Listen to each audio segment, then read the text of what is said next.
Presiden Jokowi mengumumkan kasus positif virus corona pertama di Indonesia. Virus corona ini berhubungan dengan 2 orang. Kita dua-duanya kita cek di sini. Jumlah para penderita makin melonjak. Pemerintah saat ini tidak main-main dalam menangani virus corona. Assalamualaikum warahmatullahi wabarakatuh. Halo teman-teman semua, ketemu lagi dengan saya Dr. Angga Prastia. Nah, di video ini saya ingin sharing tentang yang lagi heboh sekarang, yaitu infeksi coronavirus, ya. Dari paparan jurnalnya, studi jurnalnya, dan juga bagaimana cara mencegahnya. Oke, di sini saya dapat sumber dari www.who.int. Oke ya. Nah, saya mendapatkan deskripsi seperti ini. Coronavirus itu zoonotik. Si virus ini tuh ditransmisikan antara hewan dan manusia. Jadi dia bisa menularkan dari hewan ke manusia, dan sebaliknya dari manusia ke hewan juga bisa menularkan. Nah, terus gejala-gejala umumnya itu termasuk diantaranya demam, batuk, ya, terus nafasnya jadi pendek dan juga nafasnya susah alias sesak nafas ya. Nah, cara pencegahan yang disarankan oleh WHO itu adalah yang pertama cuci tangan secara berkala. Cuci tangan pakai sabun secara berkala. Yang kedua adalah menggunakan hand sanitizer berkala, yang mengandung kadar alkohol paling tidak minimal 60%, atau hand sanitizer ini memiliki pH antara 2 sampai 2,5. Jadi kondisinya asam kuat ya. Tapi pastikan asam kuatnya memang yang tidak merusak kulit gitu ya. Yang berikutnya menutup mulut dan hidung ketika Anda batuk atau bersin. Kita harus sadar diri teman-teman semua. Sadar diri dengan cara apa? Kalau kita batuk bersin kita tutup gitu ya. Yang berikutnya memasak daging dan telur dengan matang. Oke, jangan setengah matang lagi, oke ya. Yang berikutnya adalah hindari kontak dengan suspek. Jadi kalau misalkan ada suspek nih di mana gitu ya, di rumah sakit atau ada suspek yang dikarantina, nah itu jelas kita harus hindari kontak dengan suspek. Nah, berikutnya guideline-nya. Nah, yang pertama, tidak semua pasien batuk pilek kita kaitkan dengan coronavirus ya. Nggak langsung dihubung-hubungkan. Ada yang penting ya, guideline yang kedua ini yang penting, yaitu ada riwayat ya. Nah, ini penting banget nih. Riwayat bepergian ke negara yang terjangkit coronavirus atau berkontak dengan warga negara dari negara tersebut dalam 14 hari terakhir. Nah, berikutnya evidence-nya. Ternyata coronavirus itu 80% penderitanya itu hanya batuk pilek meriang doang. 10% baru terjadi radang paru, pneumonia ya, terjadi sesak berat dan segala macam ya. 7%-nya gagal napas, masuk ICU, dirawat di ICU ya. Dan 3%-nya meninggal. Yang berikutnya, kita manusia itu terpapar karena apa? Karena daya tahan tubuh kita yang rendah.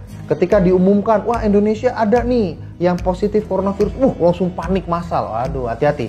Panik bikin stres. Stres bikin imunitas kita turun. Bagaimana caranya supaya kita bisa menangkal penyebaran dari virus coronavirus ini ya? Jadi larutan asam terbukti efektif untuk digunakan menonaktifkan virus. Lalu yang berikutnya, gunakan hand sanitizer gitu ya, yang acidic solvent, yaitu hand sanitizer atau hand sprayer yang menggunakan air dengan pH asam ya, pH-nya 2 sampai 2,5 secara berkala. Kalau saran saya, jadi bukan hanya ke tangan sih, kalau bisa juga ke area wajah kita juga ya, untuk menangkal si virus itu. Kita harus bisa membuat tubuh kita di pH tubuh manusia yang normal, which is tubuh kita akan normal pH-nya di 7,365. Caranya gimana?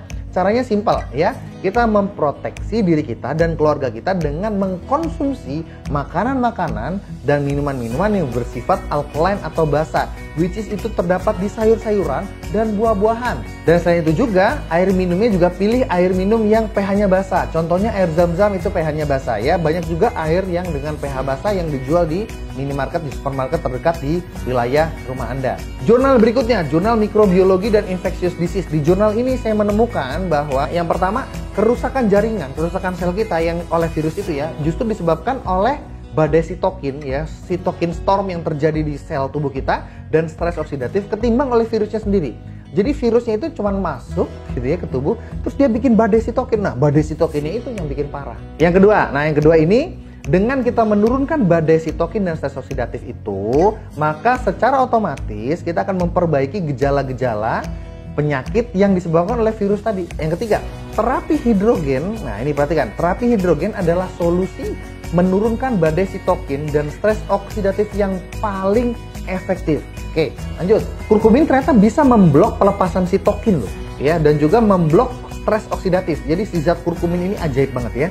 Jadi yang pertama tadi hidrogen, yang kedua kurkumin, canggih nih. Yang kedua, badai sitokin yang tidak tertangani ini yang bisa menyebabkan mortalitas atau kematian. Jadi kematiannya bukan karena si virusnya itu, bukan. Jadi virus masuk, tadi ya saya sudah jelaskan, virusnya masuk, dia akan menyebabkan badai sitokin. Nah, badai sitokin yang tidak tertangani itu yang akan menyebabkan mortalitas. Dan ingat, kurkumin bisa memblok badai sitokin. Memblok sitokin, jelas ya, memblok sitokin akan memperbaiki kondisi tubuh yang sakit. Ya, itu sudah jelas. Yang keempat, kurkumin juga akan meningkatkan imunitas tubuh, akan meningkatkan daya tahan tubuh sehingga kita tidak akan mudah untuk terserang yang namanya infeksi virus ini. Nah, itu tadi sedikit sharing dari saya, paparan jurnal tentang coronavirus dan juga bagaimana cara pencegahannya yang optimal. Oke, jangan lupa jaga kesehatan, hindari stres, jaga keluarga kita agar tidak terserang coronavirus ini.